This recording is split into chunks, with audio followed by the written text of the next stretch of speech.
We continue our reading of Turn Your Eyes Upon Jesus, an invitation to spend a year with your best friend, a daily devotional by author George R. Knight. Today's reading, August 12, Fig Lessons. Now learn the parable from the fig tree. When its branch has already become tender and puts forth its leaves, you know that summer is near. So, you too, when you see all these things, recognize that He is near, right at the door. But of that day and hour no one knows, not even the angels of heaven, nor the Son, but the Father alone.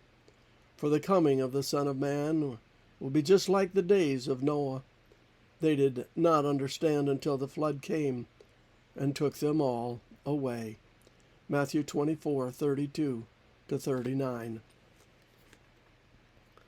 In Matthew 24:32-36, Jesus gives us two great truths about human knowledge of the second advent. The first is the lesson of the fig tree, one of the minority of trees in first century Palestine that lost its leaves for winter. Just as the appearance of the new leaves on the fig tree indicates that summer is approaching, so sensitive Christians can tell when Christ's appearing is near. Verse 33. On the other hand, they can never know its exact time. Verse 36. Jesus goes on to give the illustration of Noah. Just as people were eating and drinking, marrying and giving in marriage up to the day Noah entered the ark, so will it be with the coming of the Son of Man. Verse 38. Most explanations of that text simply imply that the sign of Noah will be great wickedness in the world, but that is not the only possible interpretation. The great wickedness understanding harks back to Genesis 6:5, which states that in Noah's time, the Lord saw that the wickedness of man was great in the earth, and that every imagination of the thoughts of his heart was only evil continually. Note, however, that Genesis 6:5 is from God's perspective.